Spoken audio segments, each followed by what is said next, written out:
So here we have, we're back into another lecture from Rabbi YAAKOV KRONENBERG, the Jewish astrologer and Kabbalist, who wrote this tremendous book, and now he's in a position, so the back of the book, Philosophy and the History of Jewish Astrology. This is where we're holding right now. Let me find a place where we're at, and I think here it is. Rabbi YAAKOV writes like this. He says, I guess the aim of this lecture is to give a short introduction to the history and philosophy of Jewish astrology. King Solomon, the wisest of men, said, of books there is no end, and of lectures there is no end. A person could talk and talk. So I'm going to try to concentrate on one thing to talk about, mostly about where Jewish astrology differs from Western and Vedic astrology, a little bit about why these differences do exist.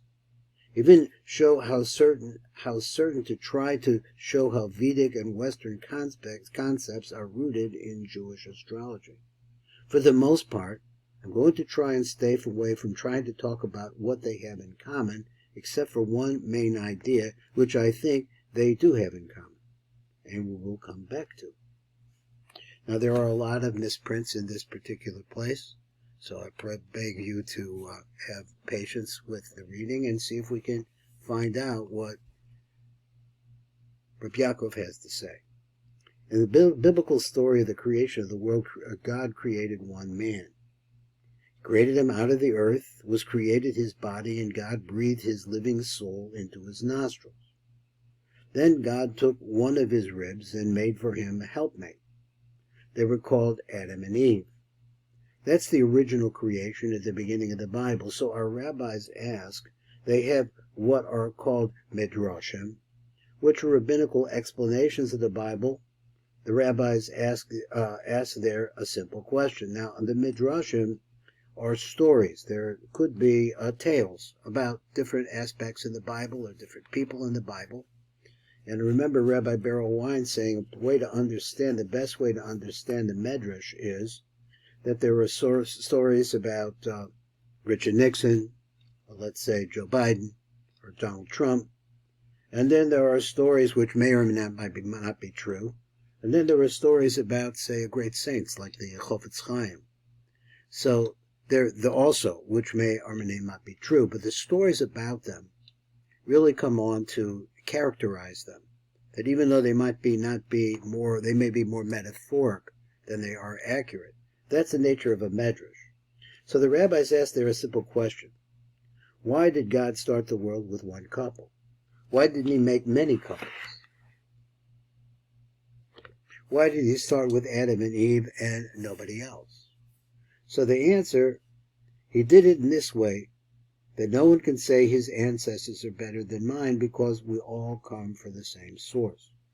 When you look back and do your genealogy, and if you trace it back far enough, if you use an expert in genealogy to do your genealogical history, every person he does, if he knows his job really well in the end, he will get them back to Adam and Eve. Unbelievable but true.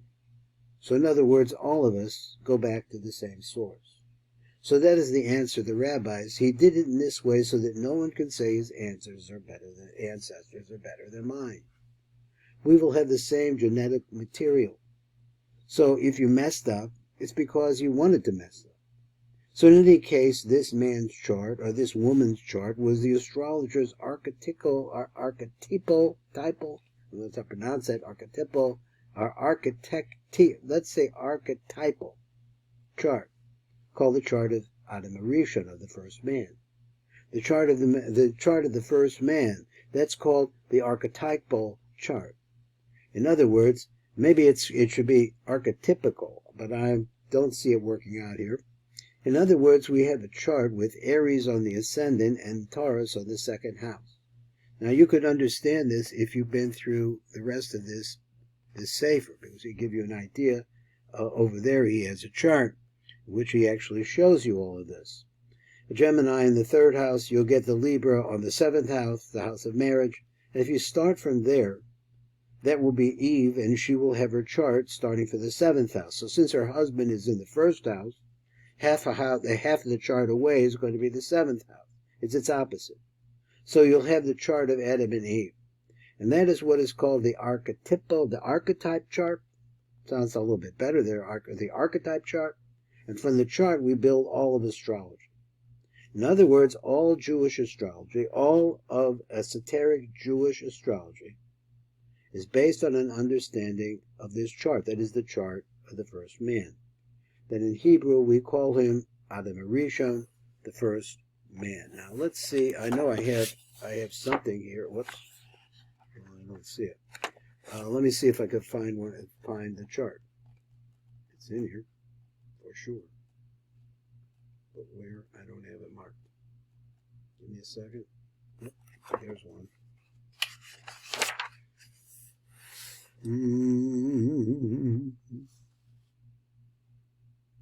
So this is the chart, but it's mostly in Hebrew, and it's showing here this is Aries, and this is the first man was born right at the cusp of Aries, and his wife would be in the opposite side, and she would be in this one.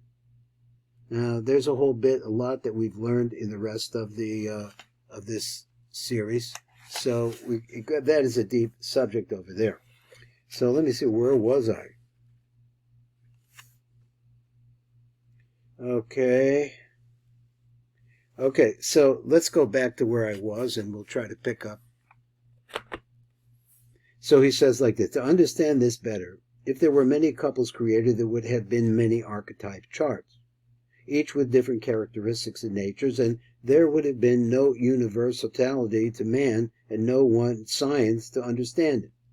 In other words, if the world was started with all different couples and each one came into existence on its own, however you want to learn it, if they were created by God or if they came from a monkey or whatever, however you learn it, we are not going to get too much into evolution today, because you will see it in a little while. This class is not connected to evolution at all.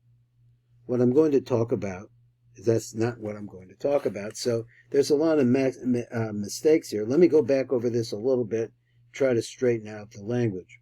In other words, the world was started with, if the world was started with all different couples, and each one came into existence on his own, he said, then you would say that they would all have different patterns, that they would lead to different types of people. You want to learn it if they were created by God or if they came from a monkey or whatever. However you learn it, we are not going to get too much into evolution today. He wants to say that. So he's a little rambling over here. But let's just say if there were many different couples, there would be many different types of archetypal charts. And then there would be no universality to man. People came from different sources, and they maybe would have been different, one from each other. And there also wouldn't have been a science to understanding them, because everybody would be different. There would be different starts. Each creation would have had to have been of its own understanding. In truth, by definition, there cannot be more than one archetype. In Latin, the word archetype means the original. It's the template. And by definition, there cannot be more than one original. So really, when astrologers talk about the archetypal chart, it assumes that the human race started with one couple, which brings us to the biblical account of creation. So really, you see the astrologers, when you get back to the original assumption, I don't think people really paid attention to the original assumption. When you use astrology, and most people do, most astrologers do, to one degree or another, they use the archetypal chart. But you see, you're really going back to the Jewish Bible. That's the problem. That's the understanding. In order to be able to use the archetypal chart, which is used by our astrologers, you have to go to the Jewish chart, because it's there that you find the concept that one man and one woman were created together. They use the archetypal chart, but you see they're really going back to the Jewish Bible, where the world was created with one couple, because if you had more than one couple, it would be impossible to do astrology. By the way, today, almost all, if not all, anthropologists, linguists, geneticists agree to this and accept what is called monogenesis. What is monogenesis? Monogenesis is one Genesis. One Genesis is creation. One creation. In other words, everything was started with one couple. There is still argument over who this one couple was. Or he says, where was this one couple? Was it in Africa? Where did they start from? Was it in Africa or in the Middle East or here and there? But in any case, it seems to be more or less agreed today. It's a universal understanding that it was started by one couple, and the anthropologists even call the couple, what do they call them? Adam and Eve. And it has no relevance, as was mentioned before, it has no relevance to the question of evolution. If there was evolution, or if there was godly creation, or things like that, it just says that however it was started, it just started with one couple. So if you start thinking about it like this, then you see that evolution makes no sense at all. How is it possible that we could all be alike, so much alike, in so many different ways? We all are parents, or there are many people who are parents and grandparents, etc.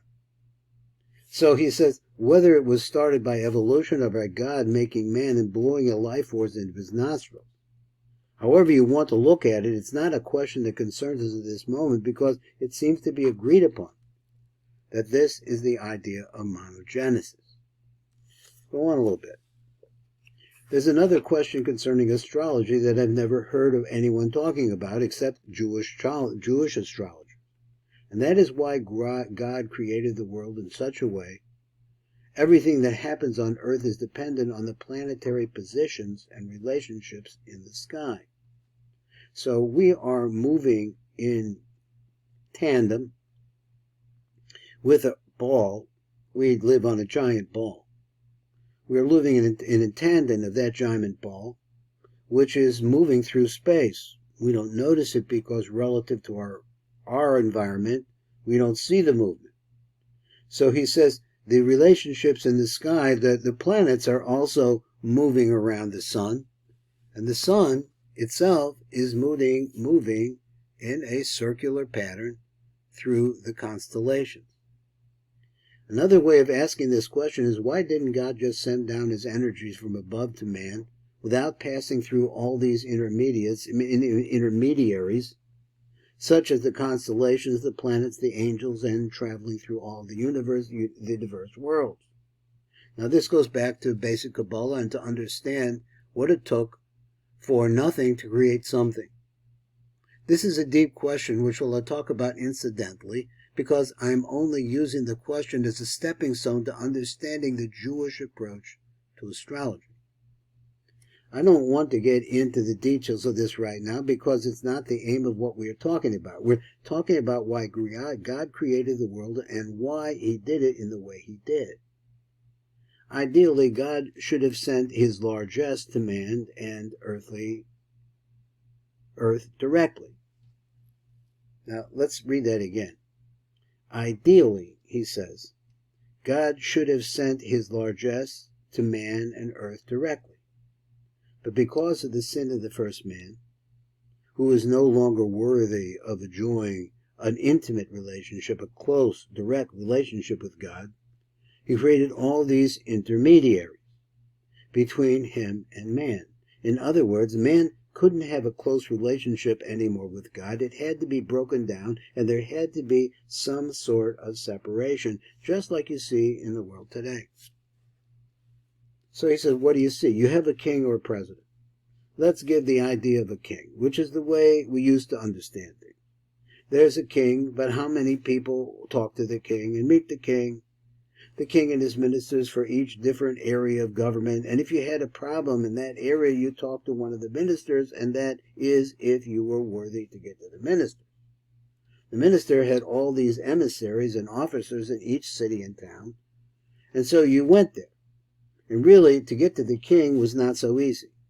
The same thing happens in the heavens. It also happens that way. Originally, God passed everything down straight, but then afterwards, because of the sin, man couldn't be collected directly anymore, so he built up this whole system of intermediaries. Now, what does he mean by intermediaries? In other words, he's saying what happens in our physical world is tied to intermediaries. In this particular case, he means the planets, the rotation of the earth, the fact that we are constantly, every day is a new day, and there is a higher level. According to the Kabbalah, now let's see how much time we have here. Let's stop here, and we'll see when we get another chance to learn this, so we'll get back into it again. This is Baruch Fleischman. You're listening to the Tikkun Elevator Call-Up.